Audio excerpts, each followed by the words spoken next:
दिनै जोङो Kajalgaon district एपिबि political हान्जा गोदानै दाजानाय मानगोनां डक्टर अनजालि प्रभा दैमारिनि दैदेननाय आरो बिथां प्रदीप कुमार ब्रह्म जेनेरेल सेक्रेटारि बिथांमोननि दैदेननाय बे एपिबि पलिटिकल हान्जाया दिनै नैबे 14 चिरां दुवारनि सिङावहाय जोङो ज' लोगो नांनानै मोनसे वाल पेन्टिं बे वाल पेन्टिं जोङो दिनै लिरदों।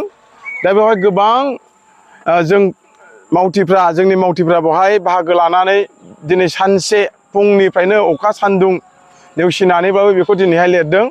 खारना बेनो मा बे अल्टारनेटिभ पार्टी अफ बड'लेण्डआ जोंनि नैबे बिटिसि हालामावहाय सोलायनाय आरो मोजां मोनसे 6 शिड्यूलखौ बा ट्राइबेल डेनोट ब्लक एरियाखौ जोङो मोनसे मोजां सरकार नांगौनि थाखाय जोंनि बे एपिबि हान्जाया दिनै बेवहाय थार्ड फ्रन्ट पलिटिकल हान्जा हिसाबै जन्म जादों।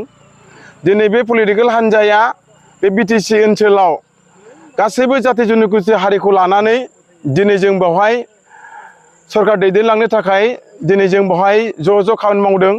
आसा मिजिंथिदों बे एपिबि पलिटिकल हान्जा गोदानखौ बा alternative party of Bodoland political हान्जाखौहाय जोंनि बिटिसि ओनसोलाव थानाय साफ्रोमबो बर' रायजो राजाफ्रा बजबनानै लागोन बा मदद होगोन बेखिनिखौ जों मिजिंथिदों।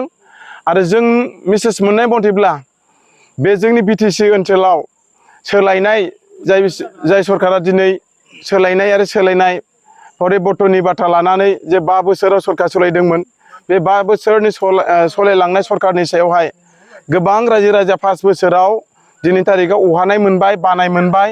बेनिखायनो दिनै जोंखौहाय थार्ड फ्रन्ट पलिटिकल हान्जा नांगौ हिसाबै जोंखौ खावलायनायालाय बे इउनिटि फराम एक्स एनडिपि जों दाजानानै होजानाय बे एपिबिआ साफ्रोमबो बे बिटिसि हालामनि रायजो राजानि थाखाय मोजां खामानि मावलांगोन। आरो बेजों लोगोसे जोंनि 30 बोसोर बा 35 बोसोर दावहा नांनाय एक्स एनडिपिनि फाउन्डार प्रेसिडेन्ट मानगोनां रन्जन दैमारिनि समस्याखौ लानानै बा बिटिआर एकर्डनि माखासे क्लजफोरखौ खामानि मावनांगौनि थाखाय बा सानजाहा बिकेडब्लिउसिनि माखासे समस्याखौ खामानि मावनांगौनि थाखाय सानजाहा कार्बि आलंनि माखासे समस्याफोरखौ मावफुंना होनांगौनि थाखाय सिमा बारायनांगौनि थाखाय गासैबो लिरनाय आरो फरायनाय बिथिंफोर लानानै दिनै बे एपिबिआ रायजो राजानि खावलायनाय बायदिनो बे आफादा थांनाय एप्रिलनि 2 तारिख 2025 बे डेटआवहाय बाक्सा जिल्लानि बरबरि डिजिटेल केम्पआवहाय बे गोदानै जन्म जादों। खोब गोदान दा गोदानब्लाबो जों दिनै मिजिंथिनो हादों जे मोनफ्रोमबो जिल्लायाव दिनै बे एपिबिखौ मोनफ्रोमबो जाथि जनजाति हारिनि रायजो राजाफ्रा दिनै बजबना लादों आरो जयनिं जादों। दा बेखिनिखौ दिनै जोंहा मोनसे फोथायनाय दङ बे एपिबि पलिटिकल हान्जाया फैगासिनो थानाय नैबे बिटिसि इलेक्सनावहाय जेरैखि जायाब्लाबो रायजो राजाया जोंखौहाय मोजाङैनो सापर्ट खालामनायनि गेजेरजों जों सरकाराव फैगोन। सरकाराव फैनो हायोब्ला मोनफ्रोमबो जाथि जनजातिनि समस्या आरो जोंनि माखासे सोलोंथाइ जोंनि माखासे डेभेलप आरो जोंनि माखासे सिंसा ओनसोलफ्राव थानाय समस्याफोरखौ लानानै जों खामानि मावनो थाखाय दिनै मोनसे थिरांथा लादों। दा बेनिखायनो मिजिंथिदों साफ्रोमबो रायजो राजाफ्रा बे एपिबि पलिटिकल हान्जाखौहाय बजबनानै लागोन बा फैगासिनो बे बिटिसि इलेक्सनावहाय मोनफ्रोमबो बिटिसि ओनसोलावहाय दिनै नैबे जोंनि एपिबिनि माखासे वाल पेन्टिं बा वालाव बा पस्टआव जों लिरनाय हाबाफारि लादों।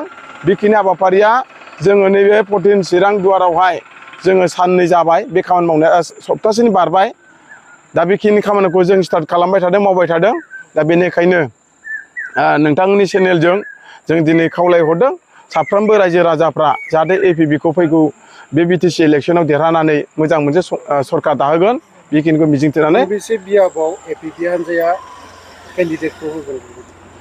दासान्दि बर्थमान बे एपिबि पलिटिकल हान्जाया बबे समस्थियाव जोङो इलेक्सनखौ गेलेगोन दा बेखिनिखौ जों दा डिटेल्सबाबो जों बुंथ'नो हाया।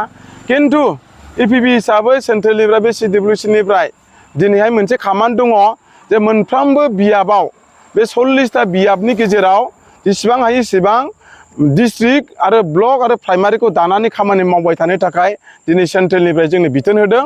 थिग बेबायदि बिथोन होनाय बायदिनो जोङो मोनफ्रोमबो 40टा बियाबनि सिङाव दिनै जों खामानिखौ मावबाय थादों।